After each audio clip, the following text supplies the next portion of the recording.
Hello বন্ধুরা, আপনারা দেখতে পাচ্ছেন এখন কুষ্টিয়া লালন একাডেমির যে মাঠ আর কি গানের মঞ্চ, সেখানে আসলে একটা রেস্টুরেন্ট আছে নগর চা এন্ড চিল। এটা আসলে একটা দারুণ জায়গা, যেখানে আসলে আপনি আসলে এখানে প্রাকৃতিক একটা আবহাওয়া এবং যে সুন্দর একটা বাতাস বহমান আছে। আসলে এটা খুবই সুন্দর একটা জায়গা এবং প্লেস। আপনারা অবশ্যই ভিতরে আসেন, ভিতরে আসলে দেখতে পারবেন এখানে একটা সুন্দর পরিবেশ আছে এবং বসার জায়গা।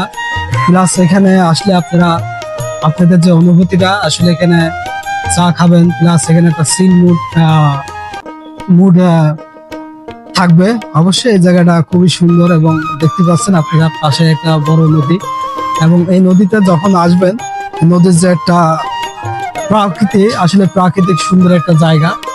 আসলে যখনই মানুষ তার প্রকৃতির দিকে আসে, সে আসলে তার নিজেকে সে ভুলে যায় এবং সে বুঝতে পারে আসলে প্রতিটা মানুষের জীবন এক এক মানুষের এক এক জীবন, এবং সে জীবনের সে ধারাবাহিকতা এবং জীবনকে নিয়ে সে ভাবার সময় পাবে এবং ভাবতে পারবে।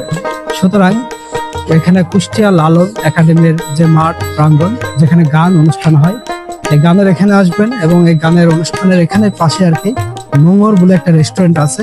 সে রেস্টুরেন্টে আসলে একটা রেস্টুরেন্টটা ছোট, কিন্তু আসলে খুব সুন্দর পরিপাটি জায়গা, এবং এখানে বসে নিরিবিলি কিছু সময় কাটানো যাবে। এবং এই জায়গাটা অবশ্যই খুবই সুন্দর এবং মনোমুগ্ধকর।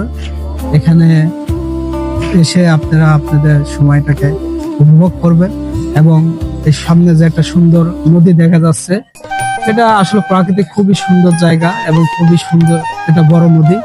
এখানে আসলে যখনই আপনি আসবেন এবং দাঁড়াবেন এবং নিজেকে উপস্থাপন করবেন, আসলে এটা নিজেকে বুঝতে পারবেন আসলে কত সুন্দর একটা জায়গা আসছে এবং অনুভূতিটা কেমন লাগছে। এটা অবশ্যই আমাদের ফেসবুক পেজ এবং YouTube channel S visual live BD, এখানে অবশ্যই আপনারা কমেন্ট করে জানাবেন, এবং আপনারা পরবর্তীতে আসলে কোথায় এবং কোন জায়গায় কোন রেস্টুরেন্ট আপনারা দেখতে চান অবশ্যই আমাদের কমেন্টে জানাবেন, এবং ইনশাল্লাহ আমরা আপনাদের সামনে এইগুলো উপস্থাপন করব। এখন দেখতে পাচ্ছেন দুইটা ছোট ভাই আছে, আসলে তারা দোলনায় দোল খাচ্ছে। এটা আসলে তাদের শৈশবের একটা সুন্দরময় সময়। এটা খুবই একটা সুন্দর জায়গা এবং তারা তাদের সময়টাকে কাজে লাগাচ্ছে এবং উপভোগ করছে। এটা খুবই ভালো। এবং আপনাদের যাদের ছোট ছেলে সন্তান আছে, ছেলে মেয়ে আছে, অবশ্যই তাদেরকে নিয়ে আসবেন।